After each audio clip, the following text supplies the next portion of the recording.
Discussion हो रही थी क्या ये बजटिंग के एरिया में, और हमने लास्ट लेक्चर में फंक्शनल बजट और मास्टर बजट को लेके दो इलस्ट्रेशन 5 और 7 देखी थी। तो कोई इशू फंक्शनल बजट और मास्टर बजट के एरिया को लेके? आज हमने एक इलस्ट्रेशन, कंप्रिहेंसिव इलस्ट्रेशन है कैश बजट की, उसको देखेंगे और उसके बाद हम फिर पास पेपर क्वेश्चंस पे मूव करेंगे। आज इस चैप्टर में थोड़ी सी डिस्कशन हमारी और भी रहती है, लेकिन वो पास पेपर क्वेश्चंस के बाद हम एंड में उसको देख लेंगे। फिलहाल हमें कैश बजट पे एक इलस्ट्रेशन देखनी है और वो है इलस्ट्रेशन नंबर 8। कैश बजट की इलस्ट्रेशन 8।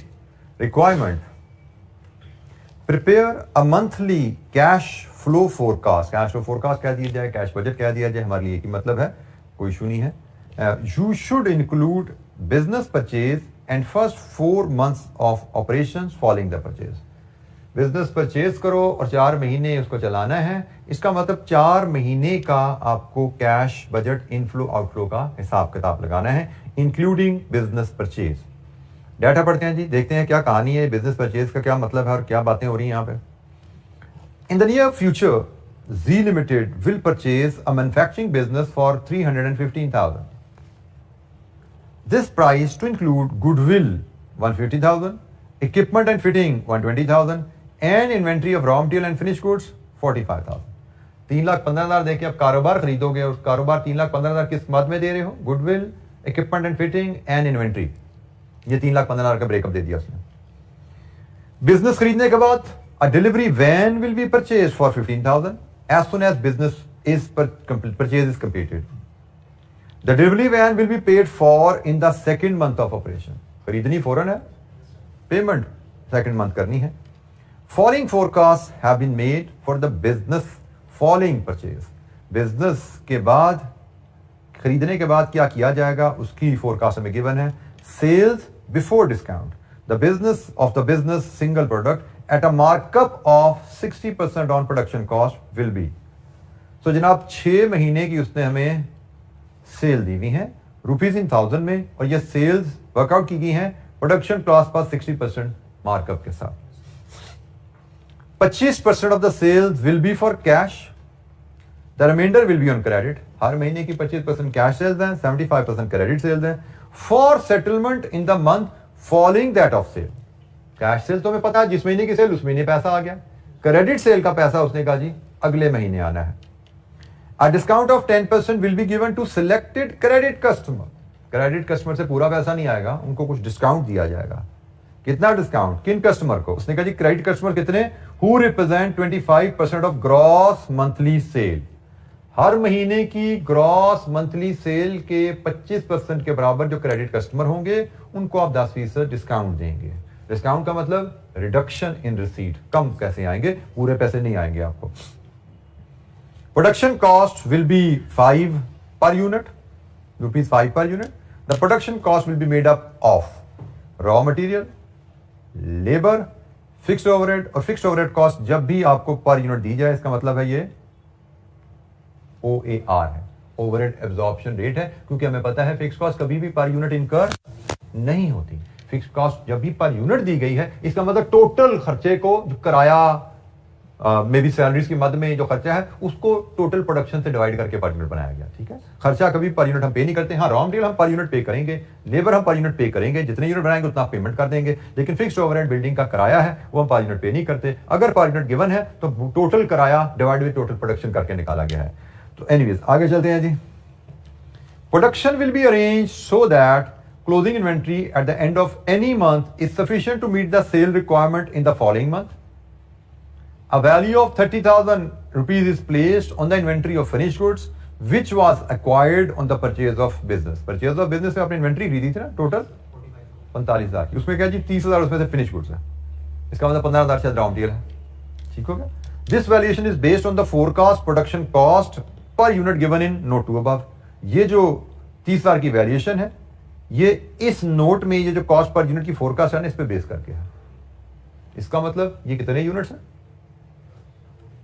5 पर यूनिट के हिसाब से 30,000 रुपए की इन्वेंट्री का मतलब 6,000 यूनिट्स। ठीक है, तो उसने आपको तरीके से बताया कि आपने जब बिजनेस खरीदा तो 6,000 फिनिश गुड्स के यूनिट्स भी आपको मिले हैं।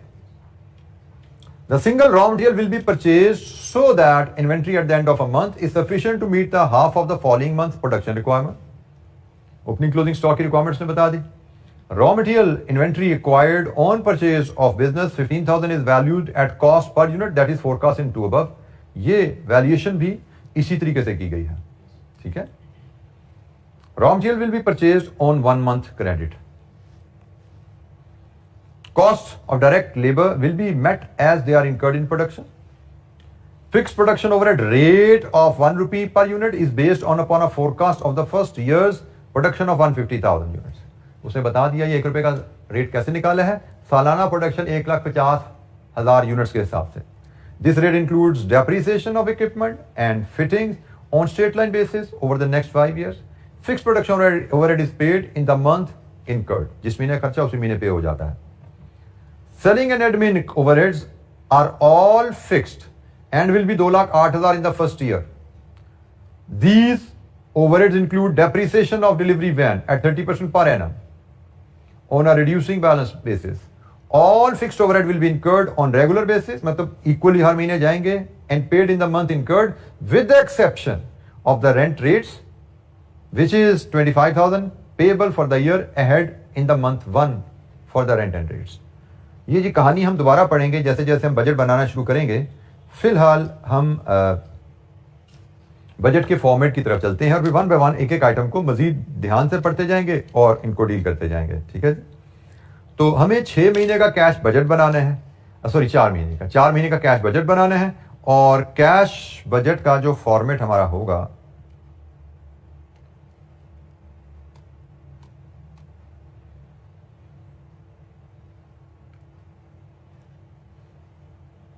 उसके लिए हम 4 कॉलम कैश बजट के लिए 4 महीने 4 कॉलम कैश बजट के बनाते हैं. 1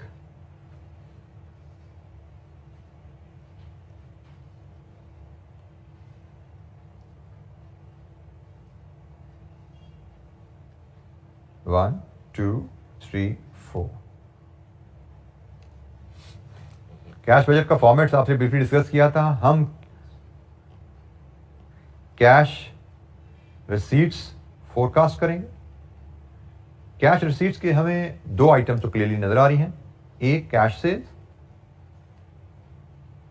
एक क्रेडिट सेल्स. लेकिन इसके साथ ही क्रेडिट सेल्स में हमें डिस्काउंट का जिक्र भी किया गया. The discount is not a payment, that is reduction in the receipt. तो हम रिसीट में से इसको हम कम कर देंगे. तो हम चाहें तो यहां पे नेट रिसीट का एक सब टोटल ले सकते हैं. इसके बाद हम कैश पेमेंट्स पे चले जाएंगे.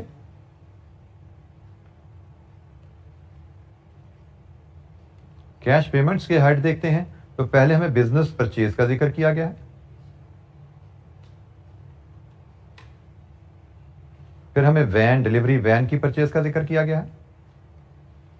फिर payment against material, labour, fixed production overheads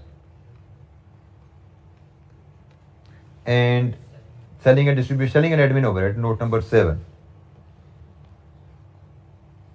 Selling and admin overheads.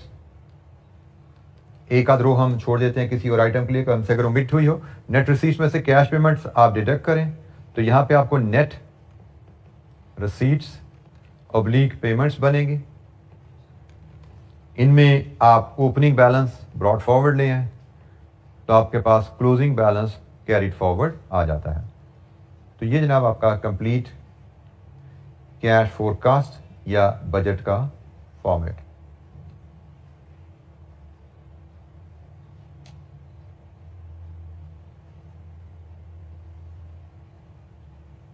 And in the absence of information, चूंकि हमें ओपनिंग बैलेंस शीट कंपनी की नहीं दी गई तो ओपनिंग बैलेंस ब्रॉड फॉरवर्ड हम यहां पे 0 फीड कर देंगे. ठीक हो गया. तो अब हम 1 बाय 1 आइटम्स को देखें. तो मेरा एक स्टाइल है जो मैंने पहले भी आपको बोला है, इजी थिंग्स फर्स्ट. जैसे बिजनेस परचेज की वैल्यू रेडीली अवेलेबल है. कितनी पेमेंट करनी है जी? 3,15,000. और यकीनन ये बिजनेस के स्टार्ट में फर्स्ट मंथ के शुरू में ही जाएगा. 3,15,000 ये चली गई जनाब. फिर आपने वैन परचेज करनी है फौरन ही. कितने की वैन परचेज करेंगे? 15,000 की. लेकिन पेमेंट फौरन नहीं करेंगे. परचेज तो फौरन कर दी, पेमेंट कब होगी? Second month. वो जनाब इसकी पेमेंट यहां पे आएगी. ठीक हो गया जी. बाकी सारे खर्चों का ताल्लुक तो कारोबार से है, तो कारोबार की तरफ चलते हैं और उसके लिए हम फिर सेल्स की तरफ जाना पड़ेगा। ठीक है, तो सेल्स रेवेन्यू की फिगर, कैश सेल की फिगर हमें सारी अवेलेबल है। 96, 96, 92, 96 हमें सारी कैश सेल्स की फिगर अवेलेबल है। तो 25% मैं यहीं पे लिखता हूं, 25% ऑफ मंथली सेल कैलकुलेट करते जाएं और वैल्यूज मुझे बताएं। जनवरी फर्स्ट मंथ की सेल 96, इसका 25 फर्स्ट मंथ में ही आ जाएगा। 24,000, 24,000, 23,000 एंड 24,000। कैश सेल्स हमारी 25% ऑफ मंथली सेल है। क्रेडिट सेल्स हमारी 75% ऑफ प्रीवियस मंथ सेल है, ऐसा ही है। तो मंथ 1 में तो कोई पैसा नहीं आना, क्योंकि मंथ 1 से पीछे तो सेल ही नहीं हुई, कारोबार हमने शुरू यहां से किया है। तो फर्स्ट मंथ के 75%, 72,000, 72,000, 69,000। चौथे महीने के सेल का पैसा जो 5वें महीने में आना है वो हमारे लिए रेलेवेंट नहीं है, हम तो 4 महीने का कैश बजट बना रहे हैं। अच्छा जी, अब डिस्काउंट के बारे में उसने कहा है कि 25% of previous month sale into 10%, ये लिखा ना उसने, ध्यान से पढ़ी। बजटिंग में बेटा आर्ट एक ही है, रीडिंग द क्वेश्चन केयरफुली, और मैं इसको कहता हूं translating statements into number. Statement से नंबर बनाने हैं। तो उसने हमें बताया वह है नोट नंबर 1 में टेबल के नीचे 25% of the sale will be cash. The remainder will be on credit for settlement in the month following that of sale. A discount of 10% will be given to selected credit customer who represent 25% of gross monthly sale. तो ये जो credit customer है, ये किस महीने की gross monthly cell से आ रहे हैं? इस महीने की ग्रॉस मंथली सेल कितनी है? 96। 96,000 के 25% के बराबर जो क्रेडिट कस्टमर है उनको 10% डिस्काउंट देना है। तो प्रीवियस मंथ की ग्रॉस सेल्स का 25% के बराबर जो कस्टमर है उनको 10% डिस्काउंट देना है। तो बेसिकली इसका 10% मैथमेटिकली बन रहा है ना। तो जनाब ये रिडक्शन डिस्काउंट की सूरत में आ जाएगी, ये रिडक्शन डिस्काउंट की सूरत में आ जाएगी, और यहां पे रिडक्शन डिस्काउंट की सूरत में आ जाएगी। लीजिए जी, now you can have your net receipts. Month 1 में 24,000, मंथ 2 में 93,600, मंथ 3 में 92,600, मंथ 4 में 90,700। लीजिए जी, हमारे पास रसीट्स की आइटम कंप्लीट होगी। कैश सेल्स रसीट क्या है? Credit sales receipt less discount, net पैसे कितने आएंगे मंथली बेसिस पे जी?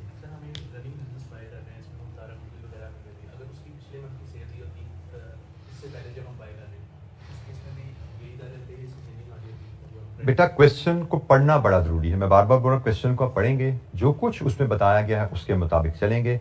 क्वेश्चन जो जब पढ़ते हैं तो उसमें आपको बताया गया है कि आप जब बिजनेस खरीद रहे हो तो उसमें आप क्या क्या एसेट्स बाय कर रहे हो। क्या इसमें कोई रिसीवेबल नजर आ रहे हैं आपको? तो रिकवरी तो रिसीवेबल के अगेंस्ट होती है। आपने जो बाय किया है गुडविल के against, plant and equipment, fixed assets and inventory, receivable है ही। अगर वो कहता है यहाँ पे रिसीवेबल है तो इट वॉज अंडरस्टूड उनकी रिकवरी आनी है और फिर उनका डिस्काउंट भी करना होगा जैसे बाकी को काटा हमने। तो क्वेश्चन को ध्यान से पढ़ना है, इसी में सब कुछ मिलेगा आपको। बेसिक्स का फॉर्मेट है, उसके बाद क्वेश्चन रीडिंग है। ये आपका ओवरऑल बजटिंग की कहानी रहती है जी। रिसीट्स हमारी कंप्लीटली हमने हैंडल की। अब हम मटेरियल, लेबर, ओवरहेड्स की तरफ चलते हैं। मैं ओवरहेड्स की कहानी आपसे डिस्कस कर लेता हूं। मैं वर्किंग ऑन फिक्स्ड ओवरहेड्स की बनाता हूं, वर्किंग टू सेलिंग ओवरहेड्स की बनाता हूं, फिर मटेरियल लेबर पे आऊंगा। ठीक है, क्योंकि मटेरियल लेबर का ताल्लुक प्रोडक्शन से है। सो सेल्स से प्रोडक्शन, प्रोडक्शन से कंजम्पशन, कंजम्पशन से परचेज, और परचेज से फिर पेमेंट। लंबी कहानी है। लेबर, सेल्स से प्रोडक्शन, प्रोडक्शन से लेबर कॉस्ट, लेबर कॉस्ट से पेमेंट, मल्टीपल स्टेप्स हैं। जबकि फिक्स्ड कॉस्ट और सेलिंग कॉस्ट एक एक नोट है, सब कुछ उसी के अंदर है, कोई लंबी चौड़ी कहानियां नहीं डाली हमने। जैसे नोट नंबर 6 है वो फिक्स्ड प्रोडक्शन ओवरहेड्स का। नोट नंबर 6 दोबारा पढ़ते हैं। और इसके मुताबिक पेमेंट्स बनाते हैं। उसने कहा जी आपने जो ओवरहेड का रेट 1 रुपी पर यूनिट निकाला है ये सालाना प्रोडक्शन 1,50,000 पे बेस करके है। हमें पता है OR कैसे आता है, budgeted overheads divided with budgeted production. Budgeted overhead divide with budgeted production, अगर 1 रुपया आ रहा है इसका मतलब बजटेड ओवरहेड 1,50,000 है, सालाना खर्चा 1,50,000 है, तभी 1 रुपया पर यूनिट आया ना भाई। तो सालाना खर्चा 1,50,000 है। हमने कहा जी हमें फिक्स्ड पेमेंट की जब बात करते हैं तो हमें कॉस्ट की अमाउंट चाहिए। सबसे पहले कॉस्ट आ गई 1,50,000। फिर दूसरा पॉइंट हमने डिस्कस किया था, क्या ये सारी कॉस्ट कैश कॉस्ट है? नो, इसमें डेप्रिसिएशन शामिल है। हमने कहा थी cash depreciation non cash cost के अगेंस्ट तो पेमेंट होती नहीं है, हम तो कैश बजट बना रहे हैं। टोटल कॉस्ट 1,50,000 है, उसमें डेप्रिसिएशन भी शामिल है, उसको निकाल दो क्योंकि हम तो कैश बजट बना रहे हैं। तो डेप्रिसिएशन माइनस कर देंगे, फिर कैश कॉस्ट बच जाएगी। उसने कहा जी fix production overhead is paid in the month incurred, और उसने शायद लिखा नहीं, अगर नहीं लिखा तो इसका मतलब यही समझा जाएगा हर महीने बराबर खर्चा होता है।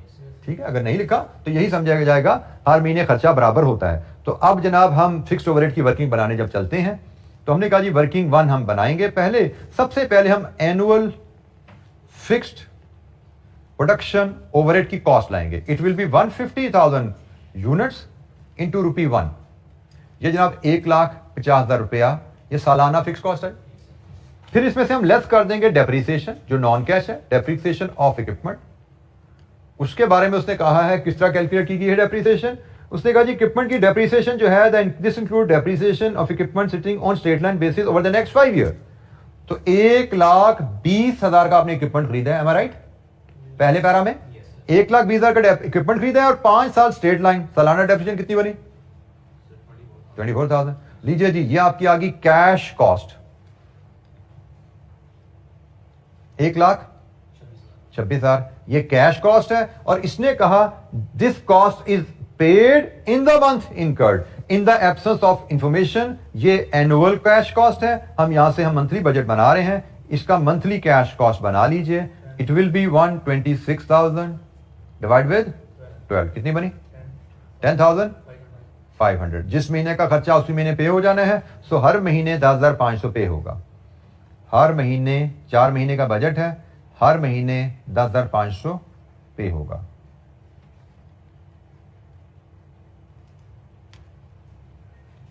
लीजिए जी फिक्स्ड प्रोडक्शन ओवरहेड्स की कैश पेमेंट्स। कैश बजट में मंथली कैश पेमेंट्स कैसे आएंगी? अब इसी अंदाज में सेलिंग एंड एडमिन ओवरहेड्स में हमने मंथली पेमेंट्स बनानी है।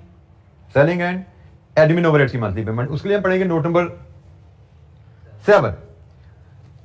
Selling and admin overheads are all fixed and will be 208,000 in the first year. पढ़ते जाते हैं, इसको ट्रीट करते जाते हैं जी।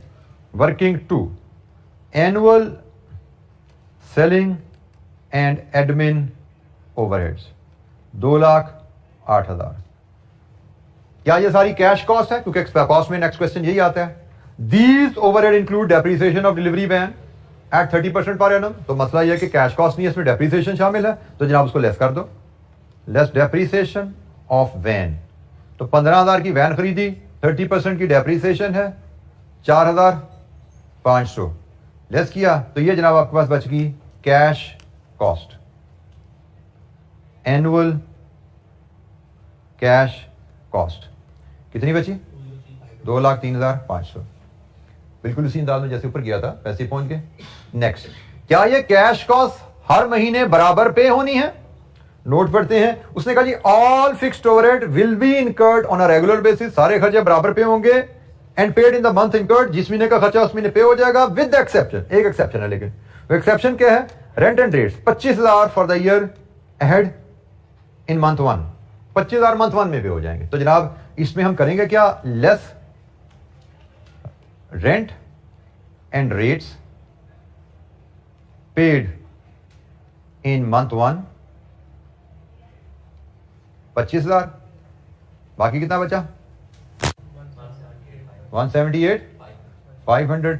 ये इक्वल मंथली पेमेंट होगी, ऐसा ही है, इक्वल मंथली पेमेंट हो जाएगी। डिवाइड विद 12 कर दो, 14,875। अच्छा जी, मंथ 1 में ये भी जाएगा और ये भी जाएगा, लेकिन बाकी 3 महीने सिर्फ ये जाएगा। ठीक हो गया?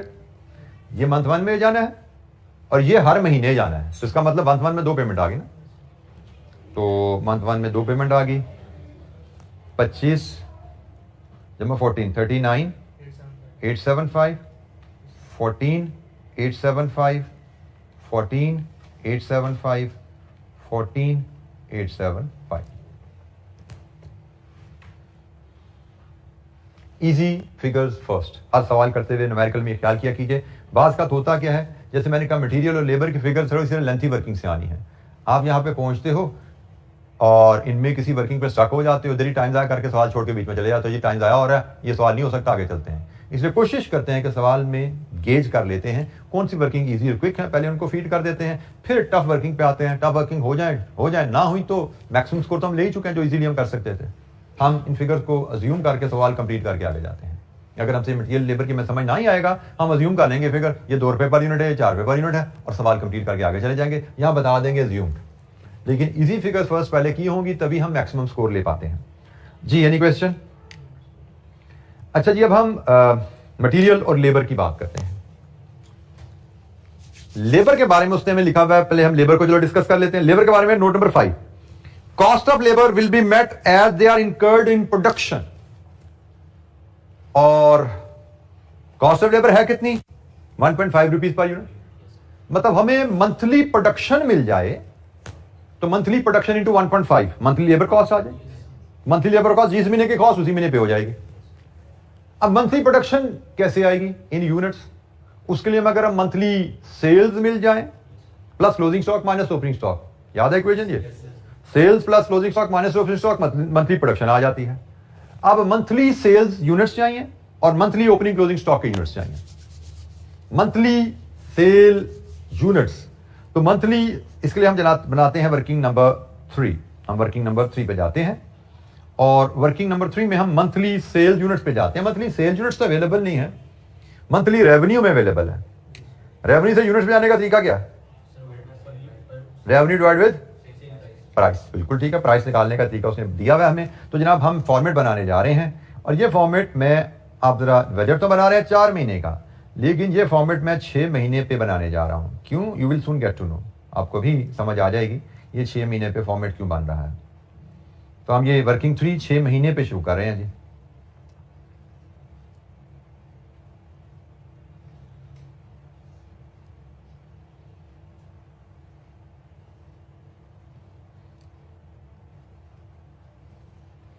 हमें मंथ वाइज 1 2 3 4 5 6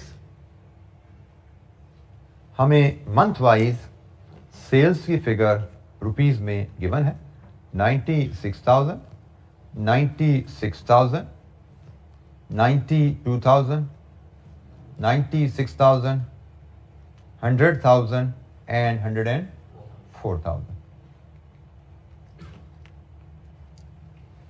सेल्स को अगर मैं डिवाइड करूं प्राइस पर यूनिट से तो मुझे सेल्स यूनिट्स मिल जाएंगे, और इसमें अगर मैं ऐड कर दूं closing stock of finish goods minus कर दूं opening stock of finish goods तो मुझे प्रोडक्शन के यूनिट्स मिल जाएंगे।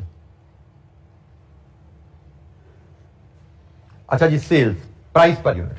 प्राइस पर यूनिट के लिए एक इंफॉर्मेशन जो रेलेवेंट है वो है जी, एक तो नोट नंबर 1, सेल प्राइस हमारी है 60% मार्कअप ऑन प्रोडक्शन कॉस्ट, और नोट नंबर 2 जहां पे कहा गया प्रोडक्शन कॉस्ट है 5 रुपए, तो इसका मतलब 5 रुपए into 1.6, this is your price, मतलब 8 रुपए। तो बताइए जनाब, सेल्स इन यूनिट्स क्या है? 12,000, 12,000, 11,500, 12,000, 12,500 एंड 13,000। ये जी हमारे पास सेल्स यूनिट्स आ गए। अब क्लोजिंग स्टॉक की बात करें तो उसके लिए पढ़ना पड़ता है नोट नंबर 3। नोट नंबर 3 में वो कहता है production will be arranged so that closing inventory at the end of the any month is sufficient to meet the sales requirement in the following month. Closing stock at the end of the any month is sufficient to meet the sale requirement of the next month. तो month 1 का closing stock will be 12,000, 11,500, 12,000, 12,500, 13,000 इसका closing stock. Not known, not known, छोड़ दो इस column को, हमें तो वैसे ही 4 महीने का बजट बनाना था ना, तो ये कॉलम का क्लोजिंग स्टॉक अवेलेबल नहीं, इस कॉलम को छोड़ दो, कोई इशू नहीं। ये कॉलम बेसिकली हमने बनाया इसलिए था, ये इसके क्लोजिंग स्टॉक के लिए बनाया था हमने कॉलम, ठीक है। तो इस कॉलम का मकसद खत्म हो गया, फारग करो इस कॉलम को।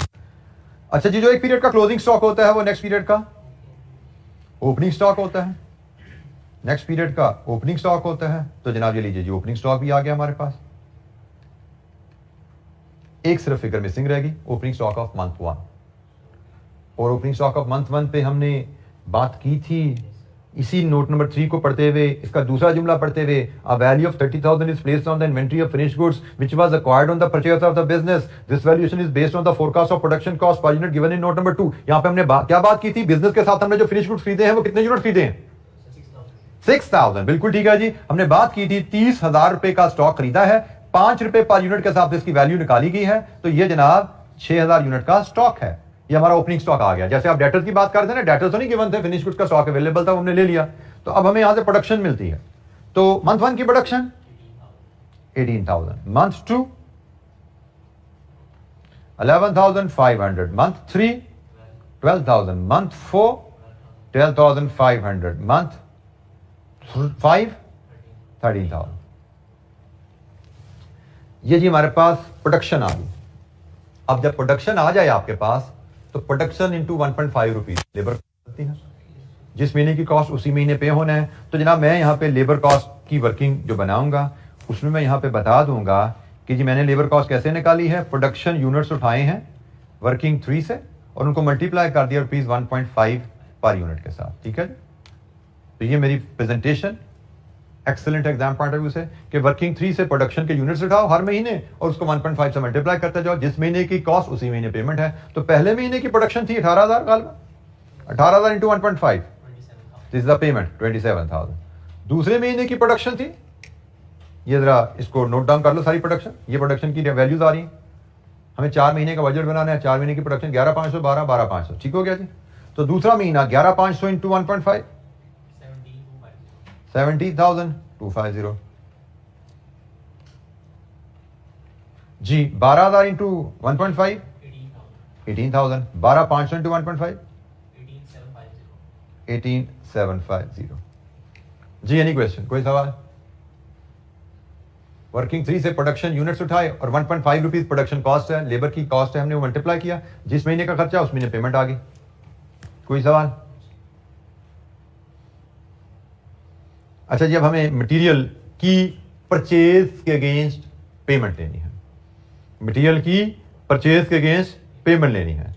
मटेरियल की परचेज की फिगर आती है consumption plus minus opening closing stock, और कंजम्पशन की फिगर आती है प्रोडक्शन के ऊपर बेस करके। तो मटेरियल के बारे में हमें जो नोट दिया गया है उसमें material consumption 2.5 rupees per unit बताया गया है, हमें कंजम्पशन रुपीज में अवेलेबल है। जब आपको प्रोडक्शन की फिगर यहां मिल गई तो प्रोडक्शन की फिगर को लेकर आप रॉ मटेरियल कंजम्पशन बना सकते हो at the rate of rupees 2.5 per unit. तो जनाब प्रोडक्शन को 2.5 से मल्टीप्लाई करो, मंथ 1 की कंजम्पशन 45,000, ये रुपीज में आ गई है जी कंजम्पशन 45,000। मंथ 2 28,750, 3 मंथ 4 मंथ 5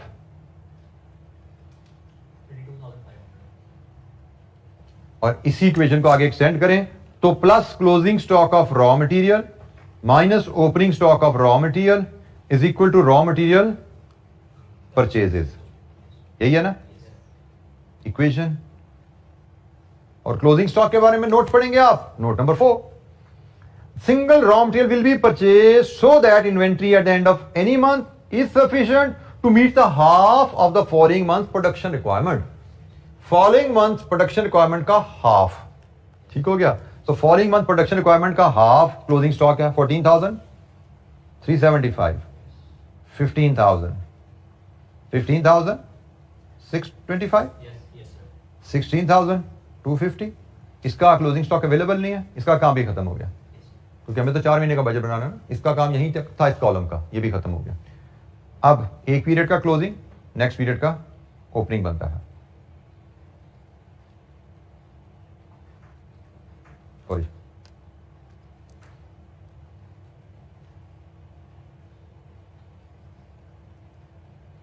और मंथ 1 का ओपनिंग कितना है? 15,000 गिवन है क्वेश्चन में, 15,000, क्योंकि टोटल इन्वेंट्री 45,000 की थी, 30,000 की फिनिश गुड्स की थी। नोट नंबर 4 में बताया गया 15,000 रॉ मटेरियल था। लीजिए जी, यहां से रॉ मटेरियल परचेजेस की फिगर बता दीजिए। मंथ 1 44,375, मंथ 2 29,375, मंथ 3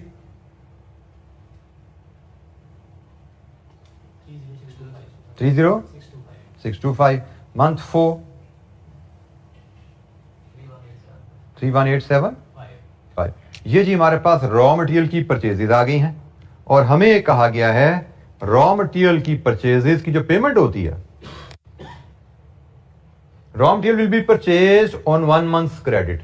ये है मंथली परचेजेस। हमें तो परचेजेस के अगेंस्ट पेमेंट चाहिए ना, तो मंथ 1 की परचेज की जो पेमेंट जाएगी वो जाएगी जनाब मंथ 2 में। मंथ 1 में कोई पेमेंट नहीं आएगी क्योंकि हमारा ओपनिंग बैलेंस में कोई क्रेडिटर्स नहीं है। 44,375,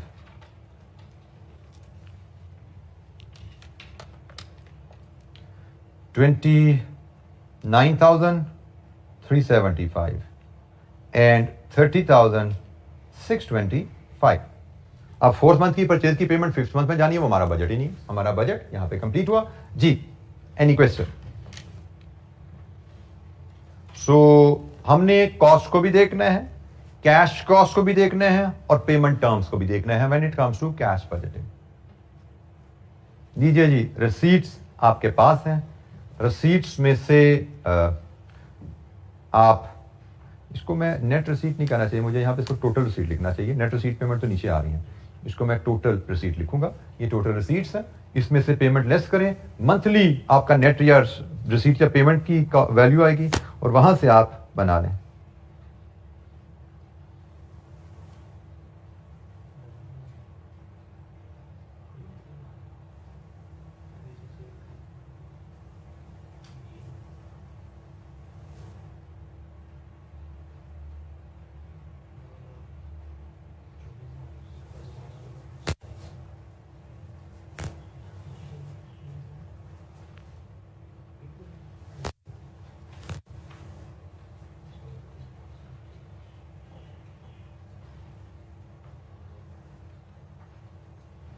जनाब नेट रिसीट और पेमेंट मंथ 1 जी 368 375 नेगेटिव, यही आपका फिर क्लोजिंग में नेगेटिव आ गया। 368 375 नेगेटिव, ये ब्रॉ फॉरवर्ड हो गया 368 375 जी। मंथ 2 8400 नेगेटिव, क्लोजिंग बैलेंस 376 775 376 775 जी। मंथ 3 19850 पॉजिटिव है जनाब। बैलेंस किधर आ गया?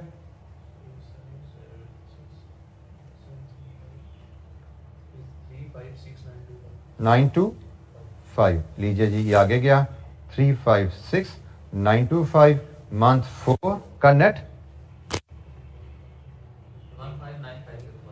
1595 पॉजिटिव, क्लोजिंग इज 340 975। लीजिए जी, cash budget is ready.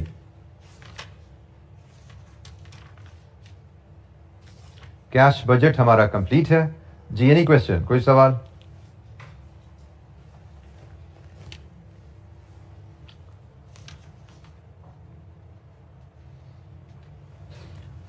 Part A was prepare monthly cash budget for the first 4 month, वो हमने ले लिया जी। ये हमारा पार्ट ए हो गया। अब हम पार्ट बी पे भी नजर दौड़ा सकते हैं। पार्ट, ये आप कह सकते हैं लगभग एग्जाम लेवल क्वेश्चन है आपका, कहने को इलस्ट्रेशन है लेकिन ये एक एग्जाम लेवल का आपका कैश बजटिंग पे क्वेश्चन है। Part B, calculate the inventory receivables and payables balances, inventory and payable balances at the end of the 4-month period. Comment briefly upon the liquidity situation, company की liquidity situation क्या है उस पर भी बात कीजिए। तो जनाब इन्वेंट्री की पोजीशन क्या है? इन्वेंट्री हमारे पास दो तरह की हैं, एक रॉ मटेरियल, एक finish goods. Raw material inventory का क्लोजिंग स्टॉक मंथ 4 के एंड पे आ रहा है जनाब। रॉ मटेरियल इन्वेंट्री का क्लोजिंग स्टॉक ये है, ठीक हो गया जी। रुपीज में ये स्टॉक है 16,250, raw material rupees 16,250। Finish goods का क्लोजिंग स्टॉक आ रहा है जी हमारे पास यूनिट्स में, ये है जी, ये 12,500 यूनिट्स हैं और हमसे मांगा गया है कैलकुलेट द इन्वेंट्री, वहां पे वैल्यू की बात की जाती है। तो 12,500 यूनिट्स हैं, वैल्यू 5 रुपए के हिसाब से, क्योंकि प्रोडक्शन कॉस्ट 5 रुपए है ना, कितनी बनी वैल्यू? 62,500। फिर हमसे कहा गया है रिसीवेबल का बैलेंस बताइए। रिसीवेबल में हमारे पास सिर्फ मंथ 4 के एंड पे मंथ 4 की सेल का 75% रिसीवेबल है, ऐसा ही है। मंथ 4 की जो क्रेडिट सेल्स है वही रिसीवेबल मंथ एंड पे रिफ्लेक्ट होंगी ना। तो ये मंथ 4 की सेल है, 96,000 की सेल है, इसका 75% हमारा क्रेडिट सेल्स है 4 में, यही हमारा रिसीवेबल रहेगा 2000। लास्ट आइटम पेएबल्स है। पेएबल्स हमारे आउटस्टैंड कर रहे हैं सिर्फ मटेरियल के अगेंस्ट, ऐसा ही है। लेबर की जिस महीने का खर्चा इस महीने पे हो रहा है, ओवरहेड भी जिस महीने का खर्चा उस महीने पे हो रहा है, सिर्फ परचेजेस के पेएबल स्टैंड कर रहे हैं और उसमें भी स्टैंड करेगा मंथ 4, क्योंकि एक महीने का क्रेडिट है। मंथ 4 की पेमेंट जो मंथ 5 में होनी है, ये हमारा पेएबल का बैलेंस स्टैंड करेगा, क्योंकि हम यहां तक की पेमेंट, तो ये तो पेमेंट हम कर चुके हैं अपने पीरियड में 31,875। 31,875 ये जो हमें 4 वैल्यूज देनी पड़ी, एक इन्वेंट्री रॉ मटेरियल, एक इन्वेंट्री फिनिश गुड्स, एक रिसीवेबल्स, एक पेएबल्स। ये हमारा पार्ट बी भी कंप्लीट हो गया जी। Any question?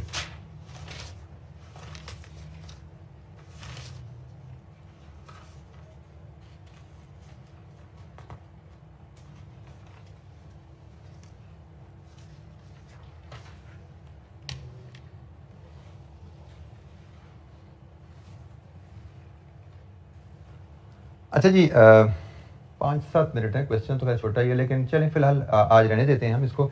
5 पेपर क्वेश्चन हमने शुरू करने हैं, कल से इंशाल्लाह शुरू करेंगे इन पर डिस्कशन। क्वेश्चन नंबर 1 ऑनवर्ड हमारे एजेंडे में जो क्वेश्चन है वो मार्क्ड हैं आपके पास पेज 147, 148 पे। इनमें से एक आध क्वेश्चन मैं रिप्लेस करूंगा, ठीक है।